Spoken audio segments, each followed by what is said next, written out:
It's now film festival time here in Santa Barbara. So let's test your cinema history. What was the big movie event of 1975? Okay, you've got it. Jaws was Steven Spielberg's first blockbuster. It was released on June 20th as summer began. It gave countless vacationers second thoughts about stepping into the surf. Concerned, I definitely won't be going in now. Ever again? Never. I won't even paddle in the water anymore. Okay. But that didn't hurt the box office. Opening simultaneously at 500 movie houses in the US and Canada, and accompanied by a print and TV blitz. None of man's fantasies of evil can compare with the reality of Jaws.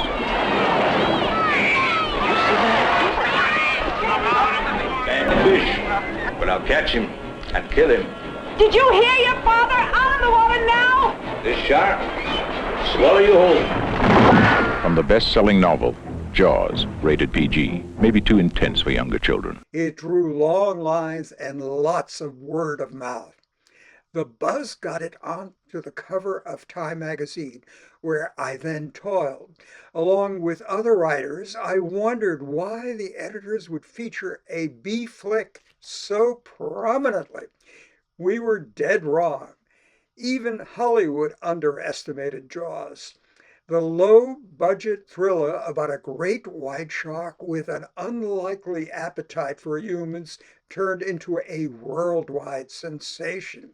It cashed in $470 million, $3 billion in today's dollars. That made it the highest-grossing film of its era. The New York Times and the Los Angeles Times dismissed Jaws as nonsense and exploited, but many other critics, including the influential Roger Ebert, found it gripping and suspenseful.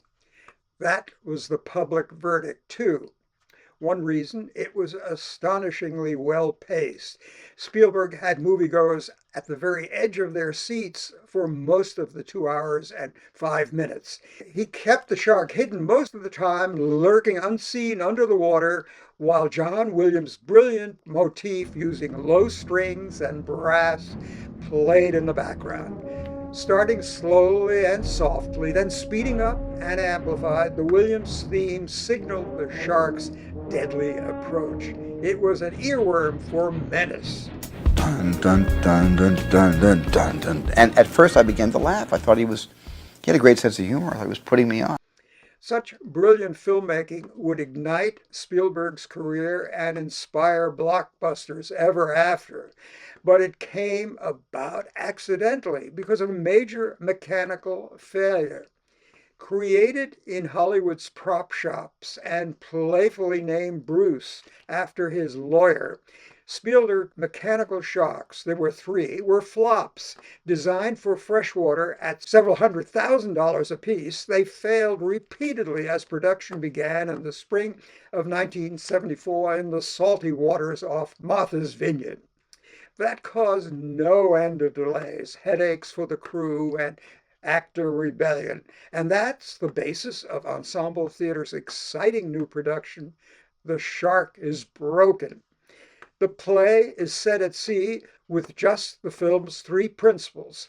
The actor Roy Scheider as the town's aquaphobic police chief Brody, Richard Dreyfuss as Hooper, the wisecracking young marine biologist who is prone to seasickness, and Robert Shaw, the noted British actor and novelist, as the grizzled shark hunter Quint. They're impatiently waiting aboard Quint's boat Orca for the latest Bruce to be repaired.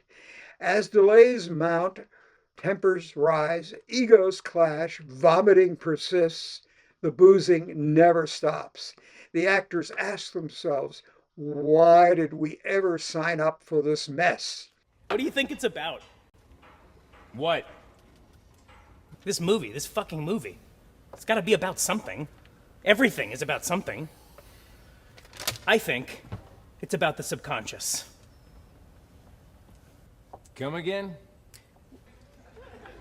Sharks are these ancient primal creatures, so they represent all the primal fears in all of us, all the terrors and desires that we keep hidden, all the Freudian crap that my therapist's always talking about. That's the shark. You don't agree? It's an interesting theory. Okay, well, what do you think it's about? I think it's about responsibility. When the government puts profit before people, if you can't get rid of the bastards, you gotta take care of the mess yourself. Even if it scares you, for the good of the community. Wow. Deep. What about you, Robert? What do you think it's about? It's about a shark. Yes, but what's it really about? It's really about a shark. Don't bring me more into it. It's a thriller, a machine for making money. Do you really think they're going to be talking about this in 50 years? It's 95 minutes of crackling, witty dialogue. Entertaining and poignant, it reveals truths about acting and filmmaking and father-son relationships. With successful runs on London's West End and on Broadway, I'm sure you'll enjoy it and even be moved by it when you see it at ETC's New Vic Theatre. But first, some background. The film itself was based on Peter Benchley's best-selling 1974 novel Jaws, a page-turner about a giant shark that terrorizes the mythical Long Island resort town of Amity. It flew off the shelves despite mediocre reviews. Time called it a bathtub Moby Dick. Filmmaker David Brown spotted it in a blurb in Cosmopolitan, his editor-wife Helen Gurley Brown's popular women's magazine. Together with his partner Richard Zanuck, he grabbed the rights for $175,000 and signed with Universal Studios to finance and distribute the film. Easier said than done. When the original director kept referring to the shark as a whale, they decided to search for an ocean savia replacement. They turned to Spielberg, who initially thought Jaws might be about a dentist. Only 26 years old and with just one film in his portfolio, Spielberg nonetheless impressed the producers with his creativity and energy. Benchley did the initial drafts of the screenplay, but eventually other writers pitched in to simplify the plot. One critical addition: Quint has an Ahab-like hatred of sharks, but why? No reason is given in the Benchley book. The writers produced an explanation. They had Quint reveal himself in a stirring monologue as one of the sailors aboard the doomed USS Indianapolis during World War II. Many of Quint's shipmates were devoured by sharks when the cruiser was sunk in the Pacific after delivering the first A-bomb. The producers screened a parade of name actors for the leading roles, but Spielberg opted for less well-known ones. He thought the star should be Bruce, the shark. He also insisted on filming in the open ocean, not in backlot pools in Hollywood, and he wanted full-size animatronic shark models. That led to multiple problems. Tested in freshwater tanks, the models sank during their very first ocean immersion. Salt water shorted their electronics and their hydraulics often failed. Time and again, they had to be hauled out and brought back to shore for repairs. At first, the Vineyard locals were dazzled by the Hollywood hoopla, but they became increasingly annoyed as the filming disrupted their lives with traffic jams and closed beaches.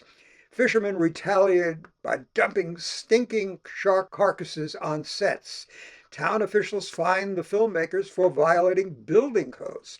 At sea, filming was curtailed by weather and by racing yachts intruding into the frame.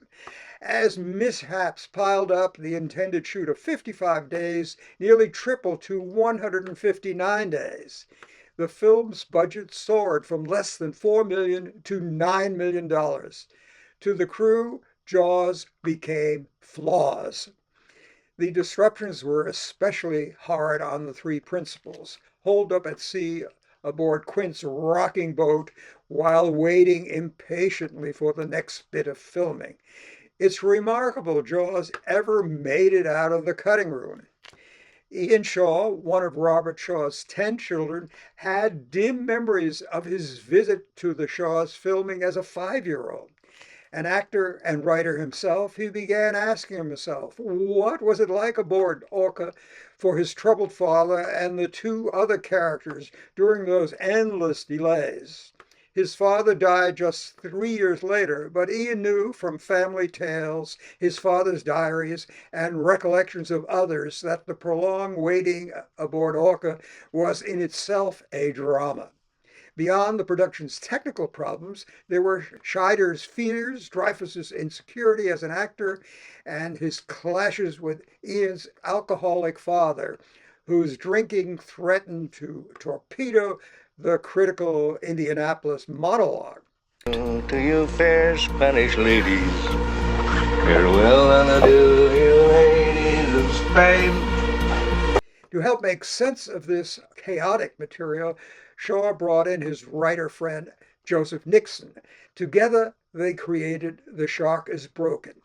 The play premiered in Edinburgh in 2019 with the look-alike Ian in his father's role as Quint, then went on to the West End and Broadway, where it greatly impressed ETC's own team of playgoers.